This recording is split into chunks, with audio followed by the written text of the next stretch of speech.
Hello दोस्तों, स्वागत है आपका मेरे YouTube channel let's study with Poonam में, जिसमें हम जीके जीएस से रिलेटेड टॉपिक के बारे में चर्चा करते हैं।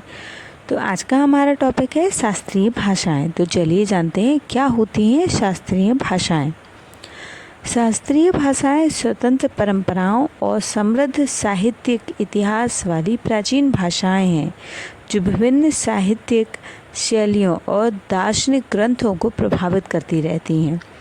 मंत्रिमंडल की नवीनतम मंजूरी के साथ भारत में मान्यता प्राप्त शास्त्रीय भाषाओं की कुल संख्या अब 11 हो गई है।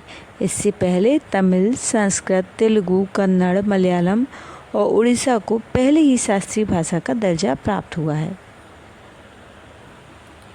अब हम जानते हैं कि शास्त्रीय भाषा किस आधार पर किसी भाषा को माना जाता है।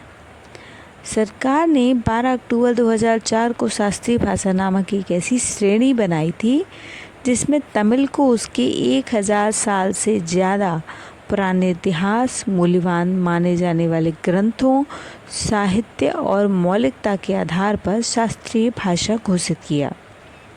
नवंबर 2004 में साहित्य अकादमी के तहत संस्कृति मंत्रालय द्वारा शास्त्रीय भाषा का दर्जा दिए जाने के लिए प्रस्तावित भाषाओं की पात्रता की जांच करने के लिए एक भाषा विशेषज्ञ समिति LEC का गठन किया गया।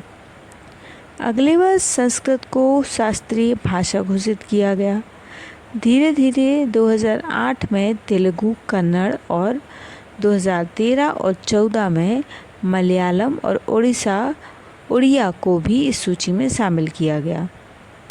इसके लिए संबंधित भाषा वाले राज्यों को एक तरीके से प्रस्ताव भेजना पड़ता है। इसके बाद साहित्य कला अकादमी के तरफ से भाषा विशेषज्ञ समिति की तरफ से प्रस्ताव पर विचार के बाद मान्यता देने की प्रक्रिया पूरी होती है।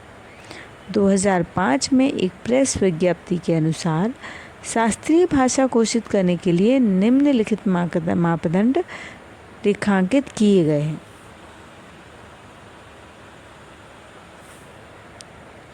उच्च पुरातनता। भाषा में प्राचीन ग्रंथ या दर्ज इतिहास होना चाहिए जो 1500 से 2000 वर्षों से अधिक पुराना हो। मूल्यवान विरासत। प्राचीन साहित्य या ग्रंथों का एक महत्वपूर्ण संग्रह है जिसे बोलने वालों की पीढ़ियां द्वारा संरक्षित और मूल्यवान माना जाता हो। मौलिकता। भाषा में एक अलग मूल साहित्यिक परंपरा होनी चाहिए जो किसी अन्य भाषण समुदाय में न हो। आधुनिक रूप से भिन्नता।